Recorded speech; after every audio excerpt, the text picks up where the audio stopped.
दोस्तों, महाकुंभ 2025 की हार्दिक शुभकामनाएं। महाकुंभ 2025 13 जनवरी 2025 से लेकर के और 29 फरवरी 2025 तक चलने वाला है। 45 दिनों का महाकुंभ।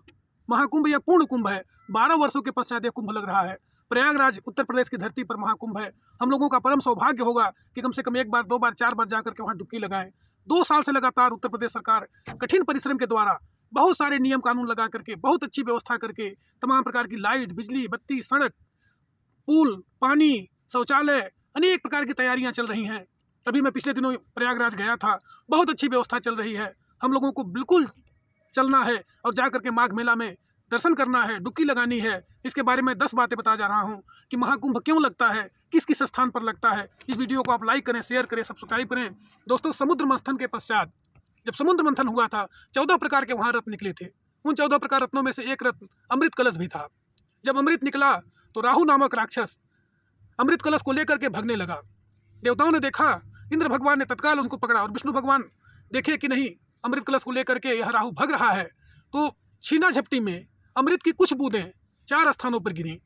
और अमृत की जब 4 बूंदें 4 स्थानों पर गिरी और जहाँ जहाँ गिरी वहाँ महाकुंभ लगता है। सबसे पहला प्रयागराज उत्तर प्रदेश में, नंबर 2 हरिद्वार उत्तराखंड में, नंबर 3 नासिक महाराष्ट्र में, नंबर 4 उज्जैन बाबा महाकाल की नगरी, वहाँ भी कुंभ लगता है, लेकिन वहाँ अर्ध कुंभ लगता है, 6 साल का कुंभ। और इलाहाबाद प्रयागराज में महाकुंभ लगता है, जो 12 वर्ष के पश्चात लगते हैं। इस बार 12 वर्ष में महाकुंभ लग रहा है। 6 शाही स्नान है। 45 दिनों तक लगातार महाकुंभ का मेला चलेगा। हम सब लोग चलेंगे, देखेंगे, दर्शन करेंगे और आस्था की डुबकी लगाएंगे। देवताओं और दैत्यों का युद्ध 12 दिनों तक लगातार चला था। यह समुद्र मंथन की घटना चल रही है कि देवताओं और दैत्यों का युद्ध 12 दिनों तक लगातार चला था। देवताओं के 12 दिन हम लोगों के इंसान के 12 वर्ष के बराबर होते हैं। इसलिए 12 वर्ष के पश्चात कुंभ लगते हैं। बृहस्पति जब कुंभ राशि में होते हैं और सूर्य जब मेष राशि मकर राशि में प्रवेश करते हैं, तभी महाकुंभ लगता है।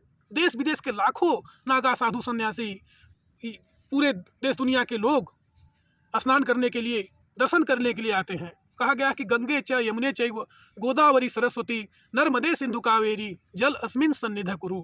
ओम पवित्र पवित्र वा सर्वावस्थांगतोपि वः यह स्मरेत पुंडरीकाक्षं सह बाह्याभ्यंतर शुचि।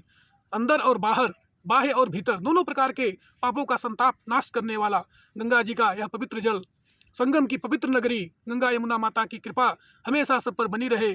शाही स्नान आस्था और विश्वास का परम प्रतीक है। शाही स्नान 6 दिन लगातार चलेंगे। शाही स्नान में देश विदेश के जितने भी नागा साधु हैं, सबसे पहले वो शाही स्नान के लिए निकलते हैं। शाही माने होता है राजसी ठाट बाट के साथ, बड़े बड़े हाथी पर, घोड़ा पर, रथों पर सवार होकर के और दर्शन प्रदर्शन करते हुए साधु सन्यासी चले जाते हैं। सबसे पहले शाही स्नान में नागा साधुओं का दर्शन होता है। वो जा करके जब स्नान कर लेंगे, इसके बाद ही आम जनमानस के लिए छोड़ा जाता है। इसलिए आस्था और विश्वास का यह प्रतीक महाकुंभ 2025, जो 13 जनवरी 2025 से लेकर के 29 फरवरी 2025 तक चलेगा। हम लोगों को जरूर ही महाकुंभ में जा करके डुबकी लगाना है और माघ मेले में दर्शन करना है। इस बार का महाकुंभ प्रयागराज की धरती पर उत्तर प्रदेश में चलेगा। इसे हम लोगों को अच्छी तरह से ध्यान रखना है और ज़रूर चल करके अपने आप को भगवान के चरणों में समर्पित करना है। धन्यवाद।